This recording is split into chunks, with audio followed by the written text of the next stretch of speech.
Welcome to Minnesota Legislative Report, the region's longest-running public affairs program. Legislative Report is a weekly review of activity at the state capitol featuring lawmakers from northeastern Minnesota. Most importantly, it's an opportunity for viewers to call or email their legislative questions and have them answered live on the air. Minnesota Legislative Report starts now.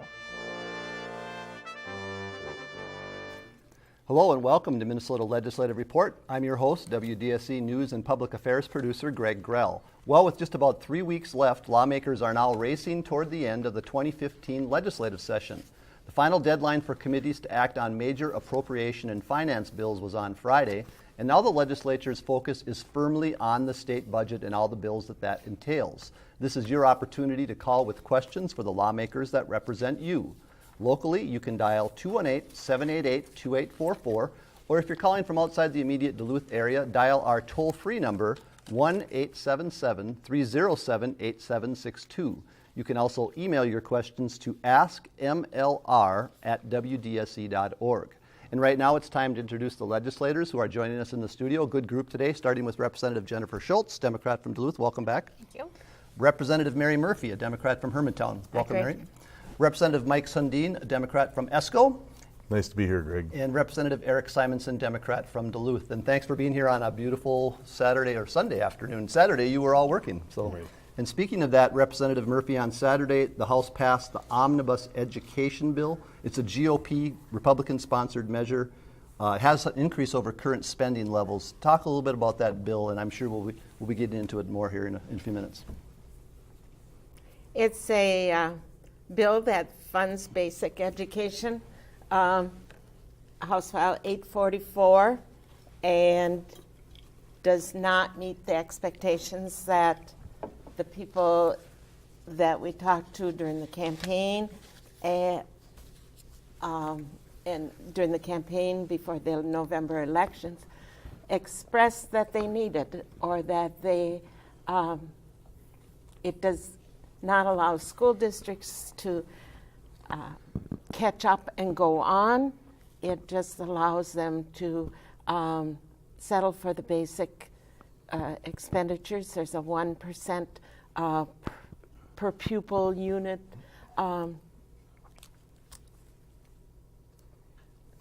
increase for the school districts. And during the testimony in January, February, March, we constantly heard that we needed at least 3% from the school districts and the School Boards Association and the superintendents and the financial officers of the school districts that came to testify. So there will be layoffs and cutbacks within the program because it just does not keep up. But the thing that to me was the most onerous was that it was only it's a huge amount of money.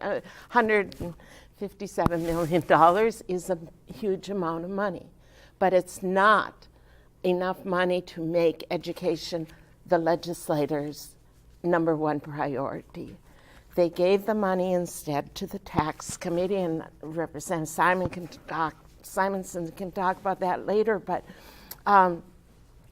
the tax committee had $2 billion to spend for tax cuts and equalization and fairness and many good things across the state, and that got the benefits of the surplus money that could have been spent for each of the finance committees. It gave all that responsibility to the tax committee.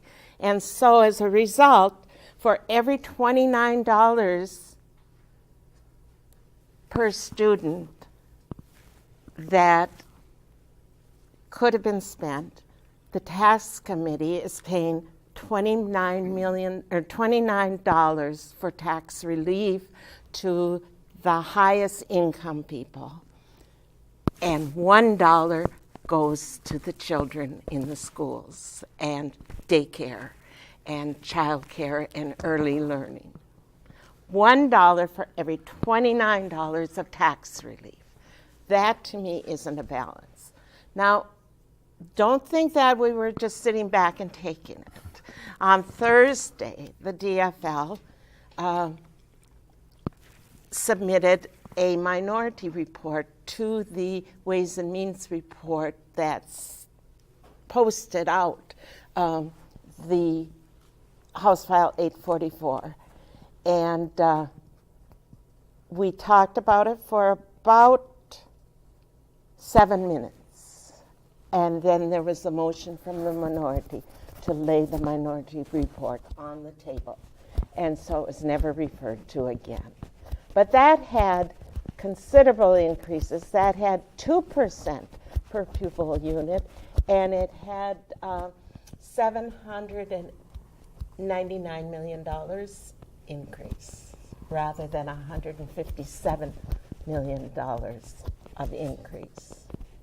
And so we answered what the people that came to testify on their needs and let us work on the base and increase and go forward. We answered that in our proposal on Thursday. All right, well, Representative Schultz, we want to talk a little bit more about the education bill. And one thing I know that Democrats have been talking about a lot, and the governor, and that is the preschool spending. And according to the Republicans, there's about a $30 million increase to help 3- and 4-year-olds for low-income families get into preschool. What is your thoughts on the preschool funding in the bill? They have put some funding towards scholarships, but what they did was they increased the cap on those early learning scholarships. So it's going to serve fewer people rather than more people. So last session they had around 12,500. They put enough funds to serve that many students, and now it's only going to serve about 7,500. So it's by actually increasing the caps, you mean the people that are eligible get more, so there's not as much to go around? Exactly. So that is a real problem. So I would say they're not really funding it adequately. They're underfunding it. And I just feel like their whole education bill is writing off students so they can write checks to corporations. Like Mary Murphy said, for every dollar we spend on kids, we're spending $29 in tax breaks for the wealthy and corporations. So, we're really concerned about it. Luckily, the Senate is putting more in, around $400 million. So ours is around, the DFL House is around $800 million. The Senate is at $400 million, and we're hoping, we come closer to the $800 million when it goes to conference committee. All right, and I want to let you all comment on the bill. Representative Sundin, your thoughts? Well, I think Representative Murphy spelled it out quite clearly. There's about a $644 million difference between the DFL proposal and what the Republicans have actually passed in the House yesterday, and that's very disappointing. If you turn back the clock to 2012, when a couple of us were elected, there were several local school referendums on ballots throughout the state, and 80% of those referendums did pass. And I don't have an update from 2014, but that shows all of Minnesota's priorities for education, and legislature simply isn't living up to it this year, and that's unfortunate for every school district. And Representative Simonson and Representative Murphy mentioned some comparisons with what's happening with the tax bills compared to education, but you serve on the tax committee, and we'll talk more about taxes later, but your comments on the education bill that was passed this week? So I think by and large, most Minnesotans will agree that K-12 education should be our top priority here in the state in terms of what the legislature does. It's pretty indicative of what the GOP agenda is when we are faced with a $2 billion surplus and they're investing $150 million into K-12 education, which in reality, it's so close to not being enough that districts all across the state are going to be facing teacher layoffs in the face of a $2 billion surplus. I think it's pretty telling about what their priorities are, and it's unfortunate, I think. So there we're going to see, larger class sizes, fewer teachers, and layoffs. And that's because they're only funding on average 0.6% increase across school districts. For Duluth, we're going to see a 0.7% increase, but that's not close to what we need as a 3% increase because it takes into consideration inflation and cost adjustments. Now, one thing I have read is that there some things that Democrats have been supporting is some of the policy in the bill. Any policy issues maybe that you'd like to highlight in the bill, Representative Schultz? Well, they do have, they really, the GOP wanted to address the last in, first out issue. So they looked at that issue, and I disagree with that. I believe in teacher tenure, and I believe in putting money towards training teachers and the continual education of teachers so they can improve. But they want to measure performance of teachers based on some test scores and other measures as factors to lay off teachers rather than seniority. And so that's one policy issue that I think most of the Democrats disagree with and are concerned about that. All right, anybody have any other comments on the bill before we move on? All right, we have gotten our first call, and actually it was going to be one of the questions I asked. The Senate this week passed its version of the gun bill, also included a measure that would okay the so-called silencers. The House previously had passed that. And Representative Sundin, Clarence from Duluth is wondering, why is the legislature even considering making silencers legal? Who does it benefit and who's in favor of it? The legislature supported suppressors. These aren't necessarily silencers. It was explained to us on the House floor, and I imagine in committee, I wasn't on that committee, that it reduces the noise from the muzzle of a gun by about 30%. So it's still a clearly detectable noise coming out of the guns. So it wasn't that big of a deal. Actually, it's a health issue for people that are in the shooting sports, as far as damaging their ears and leading to early hearing loss. So I didn't think it was that big of a deal. I still don't think it was that big of a deal as far as crime prevention or anything like that. That really didn't enter into it. And Representative Simonson, there has been pushback, though, from law enforcement, and perhaps calling it a silencer is maybe an oversimplification, that it maybe doesn't completely silence the gun, but your comments on that? Yeah, I think it's pretty important to point out there is a difference between a silencer and a suppressor. And in this case, I actually supported this bill, and I'm generally on the side of law enforcement 99% of the time on gun issues. But I supported this bill because it makes sense to me that it's a health issue for hearing-related people that are involved in shooting sports. And I think it's important to point out, too, that it's only applicable to long guns. It doesn't apply to handguns. And I think that, is an important factor to consider, too. Representative Sundin?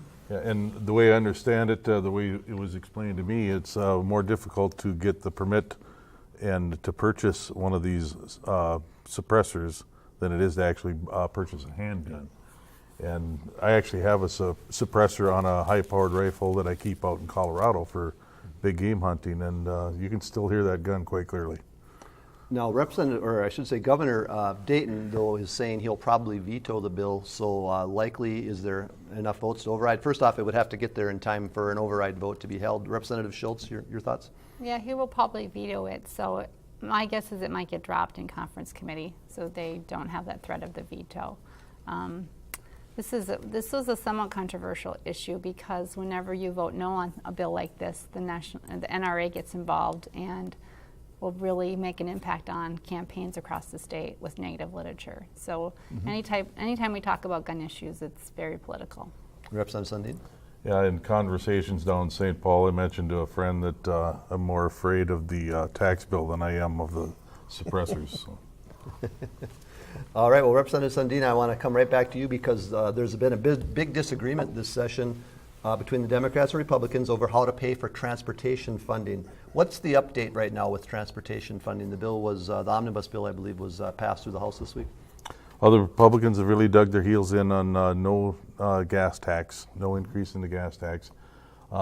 We've forwarded plenty of ideas in committee as far as some alternative funding, some enhanced funding on a wholesale level, and that would actually stabilize the revenue flows and an additional increase in the tax, in the gas tax. So it all depends on what you want to invest in.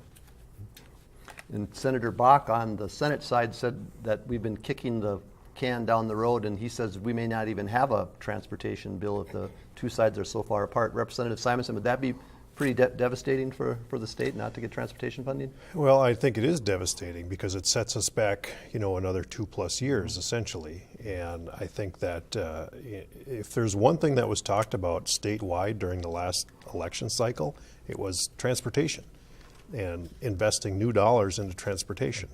But then all of a sudden we get down state and get into session, and the House GOP just has dug in their heels, like Representative Sundin said, and there's a likely scenario that we just don't pass a transportation funding bill that's of any sense whatsoever. Representative Murphy?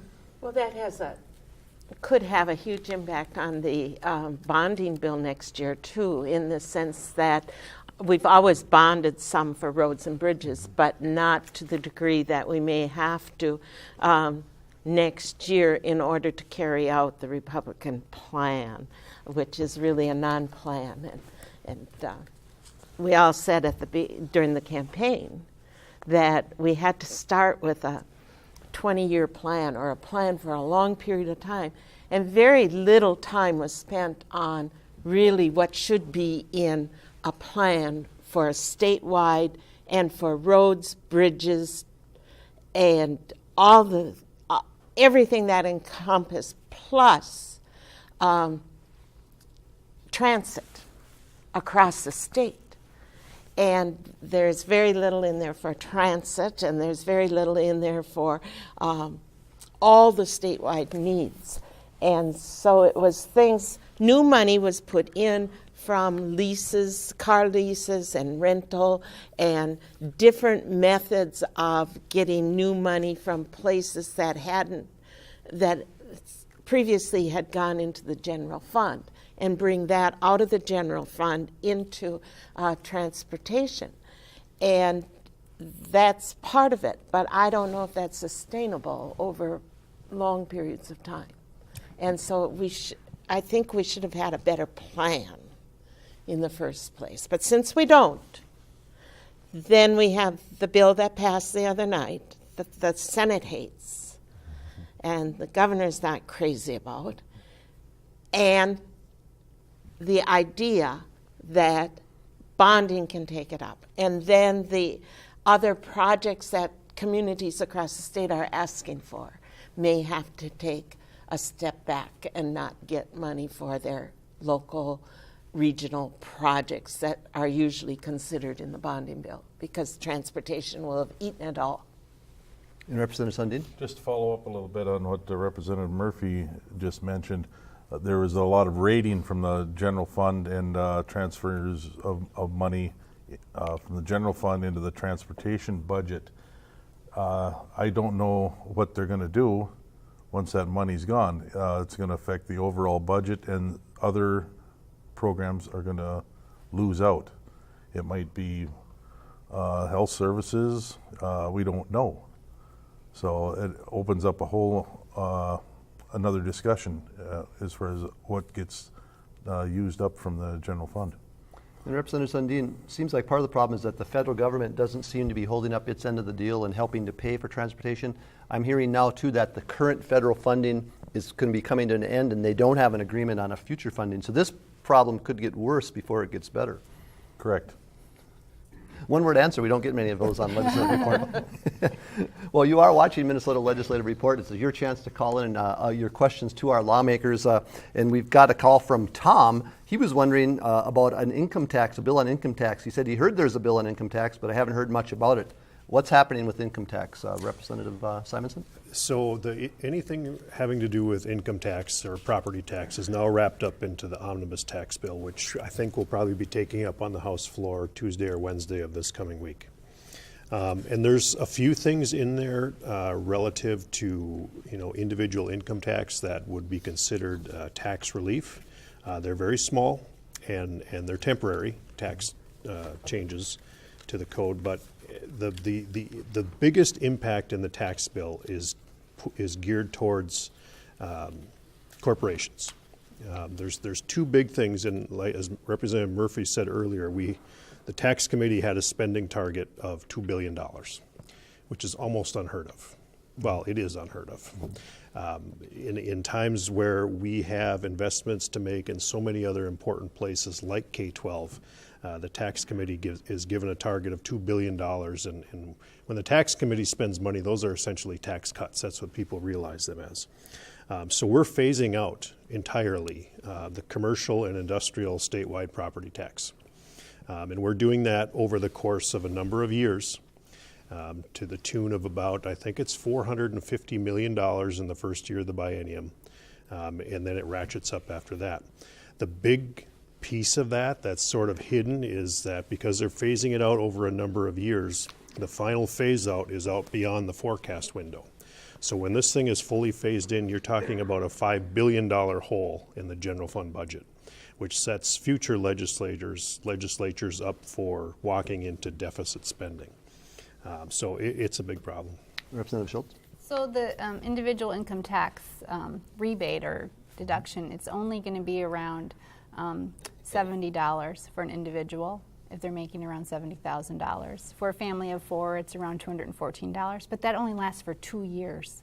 So it's this middle class tax break that's only temporary, and it's not very much money. So a lot of the constituents contacting me, they'd rather see that money funding education and healthcare services rather than get a rebate of $70. And Representative Simonson, you talked about that $5 billion hole eventually. Are there plans right now on how that money will be replaced, or is that going to be a future legislature's concern? The way that the House majority is setting it up, it is to be a future legislature's concern. They are not focused at all on the out biennium. And they're really setting us up for deficit spending to a huge degree in the future, but it doesn't seem to be a concern for them. Well, Senator Bach, again, on the Senate side, the Senate Majority Leader, he seems pessimistic about actually getting an agreement, and he says that they might just end up without a tax bill, and I don't know what that would mean. Is there still room for compromise, do you think, Representative Simonson? I've seen no room for compromise. If the House GOP stays with the position that they have, I know Senator Bach is opposed to it, and the governor is adamantly opposed to it. And again, it makes no sense in times of a $2 billion surplus that we're going to be cutting taxes $2 billion and giving that all to corporations and businesses, and at the same time that we're leaving all these other people shortchanged. It doesn't make sense, and I don't see room for a compromise there. All right, well, stay tuned. Representative Murphy. Added to that, you have to understand that all the state agencies in whatever finance division that they are paid out of have been cut back. Many state employees, there's been a reduction that will cut many state employees. And the state of Minnesota isn't at the top of the list. In fact, they're not even at the middle of the list. They're in the bottom part of the list on the number of state employees there are. And the state government has been cut back for the last 12 years, or before 2012, for the 12 years before that. And so it's not like waste is being cut. It's actual people's, it's actually services to the constituents across the state that have been cut back in the budget that got the $2 billion of spending for the tax committee. And so every single finance committee, health, public safety, human services, environment, agriculture, every agency has had to give up something more than they could afford to give up in the bill to get this tax spending done. Representative Schultz. Yeah, so they cut. I serve on state government finance, and so they did not approve the cost of living or inflation adjustment of 1.8% that the governor was asking. So they did not increase salaries. They cut the number of employees, FTEs, of state government. So every agency is being affected. So every agency is going to have to figure out who they're going to lay off and how that is going to work so they can reduce their budgets. And it's a shame because there are only 13 states that have fewer FTEs in government than we do. and we have a much larger budget, so we have more responsibility and fewer employees. So we're really, as a state, very efficient in how we manage our operations across the state. All right. Anything else on the tax bill, anybody? Well, if we don't pass the tax bill, if it, Right. you know, if the compromise wasn't met, then we will have to stay with the current status. Okay.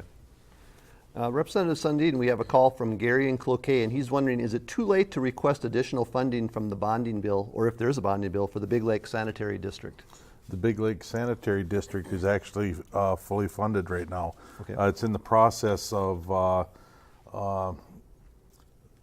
some permitting that's going on right now, but the state committed $5.3 million in the last biennium, a bill that I carried, and that'll be matched with some USDA funds, some tribal funds, and it's just somewhat of a collage of funding, but it's in the engineering and permitting process right now, so it's a go. Okay, I was just going to ask you about what the timeline is. So they're engineering it right now, so what, any time frame for construction? I couldn't give you that right now. Okay. Representative Schultz, you mentioned the government financing. On Saturday, the House acted on state government finance bill. You've talked about it a little bit. Tell us about what else is in the bill. So they froze the number of FTEs, and like I said just a few minutes ago, we have very few FTEs per capita than other states, and they froze that at around 36,000 FTEs, and we have a budget around $40 billion over 2 years. So like I said before, we're really efficient, but they had to find cuts to fund their tax breaks for businesses and individuals. And so this is where they found cuts. And the other things that are in that, it's kind of a strange bill because there are other things that are in there that I actually like. They're funding the Minnesota Council on Economic Education. And this is a council that trains teachers to teach economics in high school. And so that's tucked away in this bill. But overall, I didn't support this omnibus bill, so it's didn't get my support on the floor. The GOP was touting some policy change in the bill. Could you talk about maybe what some of the policy changes would be? Sure. They're going to be doing more, which I support, more evaluation of how we spend our money, and if the costs of intervention programs, for example, in corrections, leads to greater benefits. So we're going to be working with the MacArthur Pugh Foundation, going in, training our government employees how to do this cost-benefit analysis.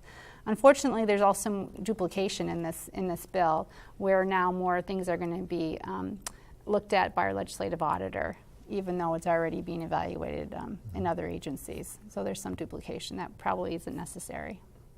Did they give a raise to the legislative auditor's office? They did give some extra funds to do some of these evaluations and audits of agencies. All right, Representative Simonson, we have a call from John in Two Harbors. He's wondering, is there any movement in not applying income tax to Social Security? Not sure if that's a state question, or is it? It is to some degree, in terms of state income tax. That is one of the provisions in the bill, Okay. Is to essentially exclude a certain percentage of Social Security income from state income tax. Okay. Again, I don't foresee that. Well, I guess I don't know entirely where the governor is on this, but I don't think that the Senate is in favor of that. But that's a really relatively small portion of the bill. But the flip side to that argument is, it sounds really good to exclude that from state income tax, but we have so many other different types of pension systems within the state that we do tax. So how do you carve out one group and say, we're not going to tax this portion of your income, but this group over here, we are going to tax your portion of the income. So I don't know where it goes in the end run, but right now it is a part of this colossal bill. All right. Representative Murphy, one thing that's becoming apparent is going into the session, people thought the $2 billion surplus was a good thing, but now it seems like it's maybe not such a good thing because we can't seem to agree between the Democrats and the Republicans what's the best way to use that surplus. Do you agree that's maybe causing more problems than it's solving? Maybe a complex question. That is a complex question because, of course, it's a good thing rather than deficit and people having to live with worry. And they thought that the worry would be relieved, and that the bounty of the surplus would be spread across the state, to the people, people and government agencies and functions that in a fair and equitable way, and that everyone would be better off. But it doesn't seem at this stage of the legislative process that that's coming out. And we are frustrated because there was a time in the legislature when we had these bills, and they were truly committee bills. And Democrats and Republicans' names were on those bills. But now, this year, it's only the chair's name on the bill, and it is, the bills were brought together. Every committee did have testimony on most parts of the bill, but every committee has some things in the bill that there was no testimony on or no bills on. And so it's that time that's most frustrating in the legislative session for us because, one, we're voting no. Our bills didn't get included in some cases, and in some cases it did, and we still had to vote no, and that's really that's really a burden because our thing is in there, and then we're saying no. And so it's going to get better now because the bills are passing out, and there's going to be more conversation because the governor has said he wants bills that had bipartisanship in the composition. And he wants people that are coming into the conference committees with the Senate, the House, the Senate, the governor, that can have a meeting of the minds. And if all three parties or if all three the branches aren't represented, I don't know what he's going to do. Okay. I think everybody wants to comment on this. We'll start with Representative Simonson. Yeah, to the point of the $2 billion surplus, I think it's really important to remember and consider where the surplus is coming from. All right, a lot of people seem to think that it's because we raised taxes on those that could afford it the most. In reality, if you look at the numbers, the fact that we have a $2 billion surplus right now is based on how much of an improvement our economy has seen over the last 2 years. And very little to do with the fact that we raised income taxes on the highest wage earners. But I think what is so critical to remember is that we walked into this session with a surplus, and we're projecting a surplus into future bienniums. And that is a structurally balanced budget, which the state hasn't seen for a decade. And what we're doing right now with the House majority bill is putting us back into deficit spending, and that's not a direction I think that we should go. But this surplus is based on the fact that Minnesota's economy as a whole, statewide, is improving. And Representative Sundin. I think it's also important to remember that the people that are in the wealthiest 2% of our state's economy still aren't paying the same percentage as probably you and I are paying right now. You know, I don't begrudge anybody for making a lot of money, but to pay their fair share is a worthy thing. And we brought them a little bit closer in the last biennium, and I think we'll keep working on that. And Representative Schultz? Well, I don't see it getting better. I don't see a lot of bipartisan support in these omnibus bills. And in the state government finance bill that passed, the Republicans completely changed campaign finance. So now we can spend as much as we want in every race. There are no limits. They got rid of the public subsidy, so it hurts people who can't raise a lot of money in certain districts. And the political contribution refund program is ended. And I introduced an amendment that's been brought before the session it's about legislative redistricting and taking that hands out of the legislators. So it's not in our own self-interest to protect ourselves or other incumbents. And they voted that amendment down. So they want to control redistricting, and that's going to lead to more polarization. Because then you're going to have these safe seats. Only 1/3 of our legislative seats are competitive. And so it's going to lead to this more polarization. And what we need to do more of is collaboration, and I just don't see that happening. And that's what makes these bills so frustrating, is because there's so much in these omnibus bills that these were not discussed in committee. They were just tucked in these bills. Well, and of course, we have 3 weeks left to go, and Representative Murphy, we all know that a lot can happen in 3 weeks, so maybe the closing comment here, are you optimistic that maybe some of these issues will get worked out in the next 3 weeks? Or some people are talking about, ending the session without an agreement on government financing and perhaps even a special session. Of course, we hear that every year, right? That's right. I'm very optimistic. I'm an optimistic person. Okay. And there's no reason why we can't be done by May 18th, and that we have better bills than what came before the House of Representatives. All right, and speaking of bills, Representative Schultz, I know Health and Human Services near and dear to your heart. Where are we at right now? What's the update on Health and Human Services? Well, it's really depressing because the majority, they want to eliminate Minnesota Care, which I've talked about before. They're cutting over $1 billion out of the Health and Human Services budget. And this is going to affect, those who are most vulnerable in our state. And we love the Minnesota Care program. It helps those who are very low income get affordable health care and make sure that they stay healthy and they become productive members of our society. And they say that they're helping rural Minnesota by putting money towards nursing homes and community and home health services. But it's insufficient amount of money, and it's phased out after a few years. So it's not really helping greater Minnesota. And that's true of so many things that they campaigned on, the majority, that they're not fulfilling the promises to help greater Minnesota. So I just think they got an F on their obligations to greater Minnesota. Anybody else want to comment on the Health and Human Services at this point? We still have a ways to go before we know. We have a call from Douglas in Proctor, and this is kind of a two-phase question. He talks about the talk of building a soccer stadium in Minnesota. Now, recently, both the House and the Senate said we're not going to give tax breaks or anything for a soccer stadium. So maybe first we can talk about that. Representative Simonson, do we have stadium fatigue in Minnesota? Is that what the issue is here? I think generally we do. And I think part of the reason that we do is the way that it's been polarized in the past. I could easily make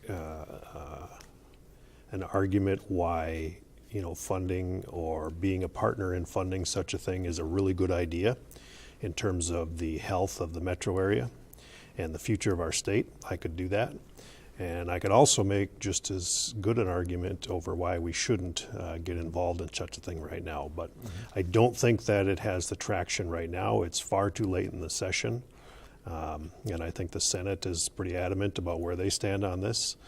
It's not something that we've talked about in any committee that I've been on or on the floor, but it's just kind of out there. But there is something to consider about the metro area. And the fact of the matter is that, and I think there was an article in the Star Tribune maybe today or yesterday about kind of this drain of the younger generation from our state of Minnesota. And, why is this happening? And one of the reasons why is because there's this constant attack on the metro area in terms of what we invest our monies in, and public transit and different options like that, and these stadiums, and these are things that draw people in, right? So sometimes it makes sense to invest in things like this, but it's so polarized that it's difficult to talk about. Representative Schultz? So Bill McGuire can probably fund the soccer stadium himself. But he's asking for only $3 million from the state. But the biggest ask is not paying tax on the supplies that go into building that stadium and property tax. So those are big asks of him. So I think it'll happen. I think there are a lot of young people that want to see that built, and it will probably lead to some economic development.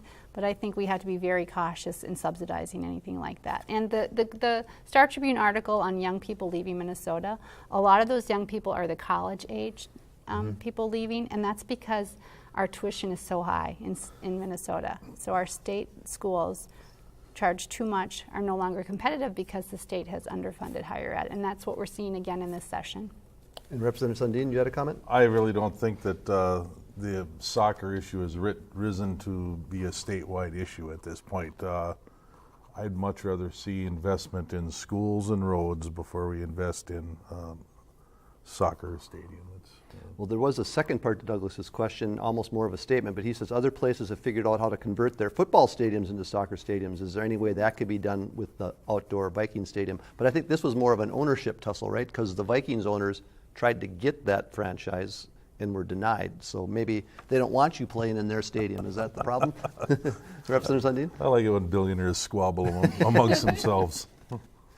All right. Well, this is an issue that Representative Sundin, I'm going to ask you about. Avian flu has been having a devastating impact on Minnesota turkey farms.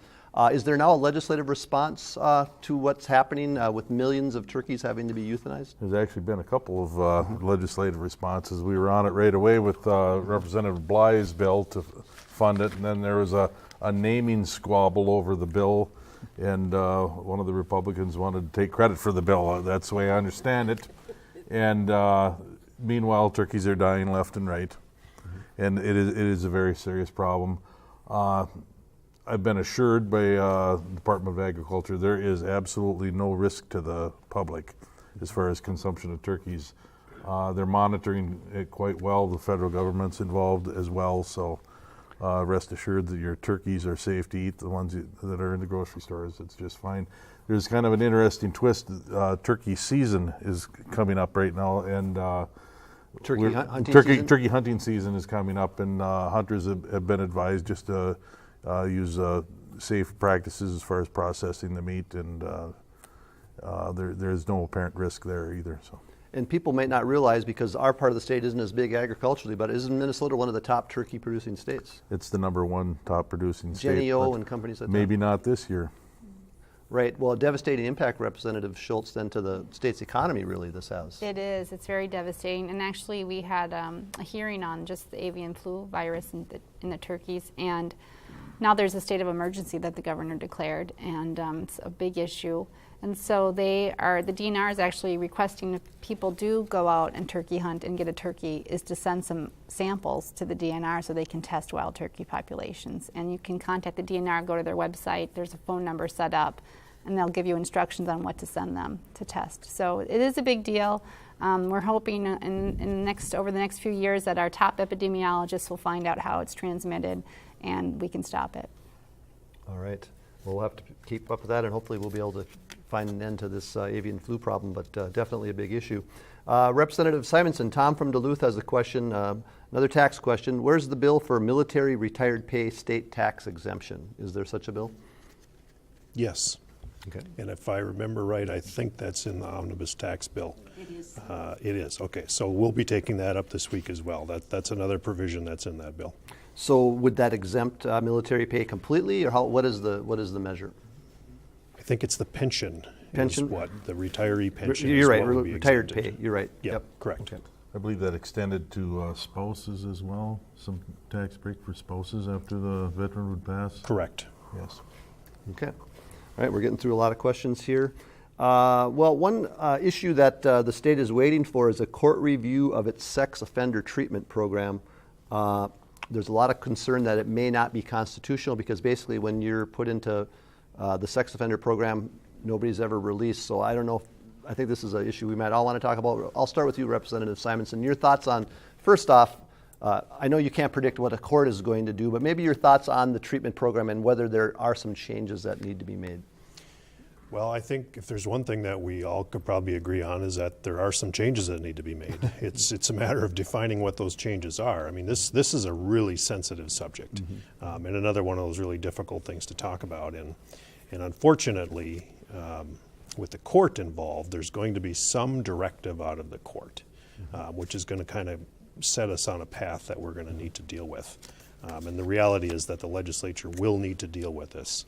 So personally, I'm waiting to see what the court decision is before I kind of start to formulate an opinion here, because I just think it's not wise to necessarily try to predict what the court is going to say. And the reality is that they're going to set us on a course. And Representative Schultz, Judge Frank has been critical of the program in the past. He's the one that's ruling on this. Your thoughts on the program? I think they will find that it is unconstitutional. And I think our agencies are already working on some alternative ideas to deal with this situation. And Representative Sundin? I know a lot of the people that work in the Moose Lake facility, and it's an ugly, ugly place to be. There's some very, very disturbed people that are there, and the public needs to be protected from those people. How we do that is going to be, like Representative Simonson said, up to the courts. We don't know what to put forth until the courts let us know what they're going to accept. And Representative Murphy, it's a human rights issue because people are saying, you know, are these folks never allowed again to see the light of day, and is that fair? Well, most people aren't saying that. People are saying they do see the light of day, and they see it in a very comfortable setting, and they should be put back to some other century or something. And that's where the human rights is. Is they're living the way they are now, like at the Moose Lake facility. Is that a proper place for them, or should they be living in little houses in little fields across the state where nobody, with a sign out in front, where nobody would enter? Should they be mixed in with society or not? That's the question, but not so much how they should be living. If we don't know, and that's where the decision of the court is going to be so prominent. People don't want to pay. You know, it's just like the jail. It's just like the state prisons. They have a huge budget to keep the rest of us safe. But in those facilities, people should be given treatment and programming enough so they can live a human, good way that helps them do better going down the road rather than harm. And what is the cost of that compared to just putting them in a box? You don't want to do that. You want them to be able to live and create and have a life. And we will end up with legislation that has to address balancing all that out at the court's direction, which is the way it has to be, because we thought when we instituted the St. Peter and Moose Lake facilities that they were the best. But ever since they were created, people have been saying the cost per capita is much, much too high. But what is the cost if we don't have those facilities? And what is the cost to the safety of the people if not? There have been a few releases, but not over. The ones that are there now have not been judged to be able to be out safely for the safety of the people. So do we start with transition homes? Do we start with individual homes, or are we just going to say goodbye and then not have an idea of where they are or who they are? I don't know. I don't know what the answer is, but I'm waiting for more direction from on high, and that's the judge. Difficult situation. Of course, people are concerned about reoffending, and that's why release hasn't happened. So we'll have to wait and see what the court does. We just have a few minutes left, so I want to get to some more questions we've received. And Representative Schultz, Gary from Cloquet has a question I think will be right down your alley. He's wondering, would you support, and not just, it's not referring to you, but in general to the panel, would you support a universal health care for all Americans with a single-payer structure?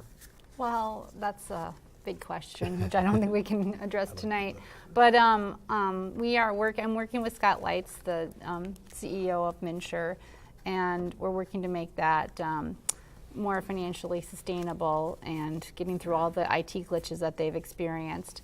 So we can make that, have more plans available, have more competition in health insurance markets to lead to more affordable health care. And I wouldn't call that single payer, but I can see in the next 10 to 15 years that employers will stop offering health insurance because of the high administrative costs that they incur, and people will hopefully get paid more to go shop on an exchange and have more choices and find better plans with more coverage.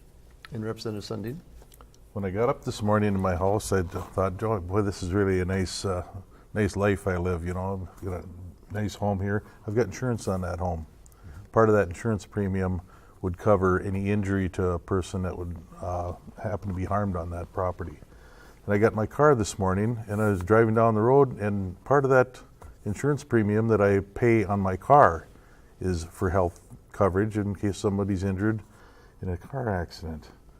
And every day someone goes to work, they've got workman's comp insurance, and a lot of that is involved in health care coverage in case someone's injured on the job. It goes on and on and on. We've got insurance companies collecting premiums, and the way insurance companies make money is they take in more premiums than they pay out. But it happens in your home, your car, your workplace. A universal health system would cut down on the insurance costs across the board in every phase of your life. So, absolutely, yes.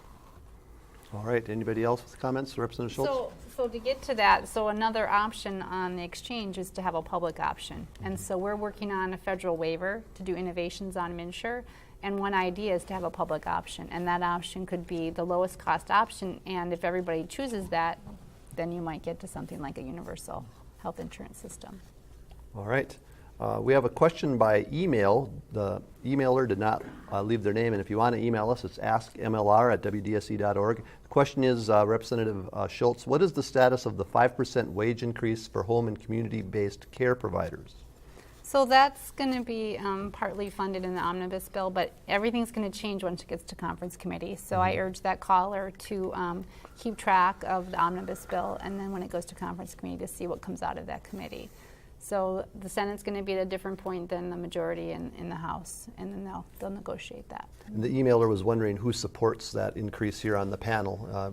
If you all just want to chime in. I definitely support it. Yep. Mm-hmm. Yes. Looks like four yes votes. So, all right, thank you.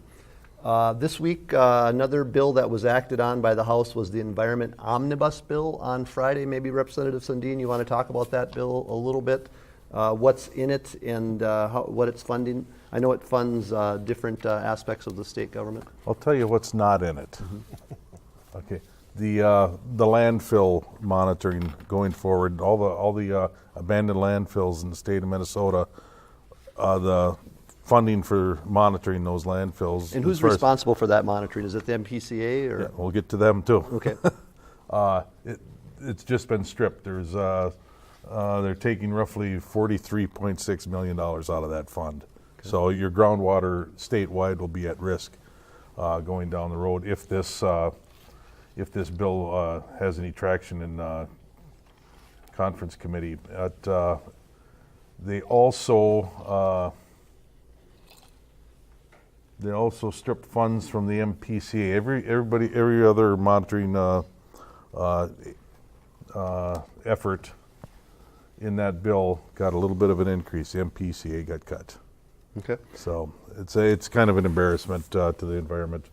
I also read that the bill would strip much of the MPCA's power and leave it to kind of the government scientists instead of the Minnesota Pollution Control Agency to make decisions. So you want to comment on that, the stripping of power to the MPCA?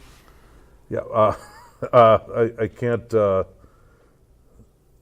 I guess what they're doing is switching the monitoring or the decision making to citizens board rather than the scientists. Okay. That are hired by the state, and there's plenty of things about the environment I really don't have a clue on, and that's why you hire scientists, and to strip them of their decision making and their input is somewhat of an embarrassment again. Okay, anybody else want to comment on the bill? Or we'll move on. We have just 2 minutes left, so we'll get in another question here. And Representative Simonson, I'll ask you about this one. We don't have any range lawmakers here represented today, but because of the economy, or I should say the steel-making kind of situation right now, some Iron Range mines are asking for a reduction in the cost of state-owned mining leases as one way of helping to reduce their cost structure. Is that something, I know there's some range lawmakers carrying that, is that something that's likely to pass, and is there support on both sides of the aisle? Well, we actually think that that's allowable under current law. But we did put a provision in one of the omnibus bills we did this week that would essentially reinforce that and allow them to renegotiate that. And a second point, as long as there's no Rangers here, but I will speak to this point. We tried, I don't know how many times we tried this week to add provisions under various bills that in support of American steel, based on what's happening with the taconite industry and the steel industry across the nation. And we tried countless times to get American steel put into law, and the Republicans just won't support that. And that, I think, is very frustrating to folks from the Iron Range, but it should be frustrating to folks across all of Minnesota, quite frankly, because they're a huge economic driver for the state of Minnesota. And I was just going to ask, is there anything else the legislature could do to help? And that obviously was one measure that Democrats thought could help. Yes. All right. But one Representative thing Schultz? they didn't do is try to use U.S. Steel. They voted that amendment down to use U.S. Steel in our transportation and infrastructure spending. All right. Well, we have run out of time today. I want to thank all of you once again for being here. Representative Simonson, Representative Sundin, Representative Murphy, Representative Schultz. I'm afraid we've run out of time this week on Minnesota Legislative Report. I'd like to thank all of the lawmakers again who make this program possible. And thanks to everyone who called or emailed with their questions today. Now, Legislative Report will be off next week, but please join us again in 2 weeks. That'll be on Sunday, May 10th, for our final program of the session. For the crew here at WDSE, I'm Greg Grell. Have a great evening.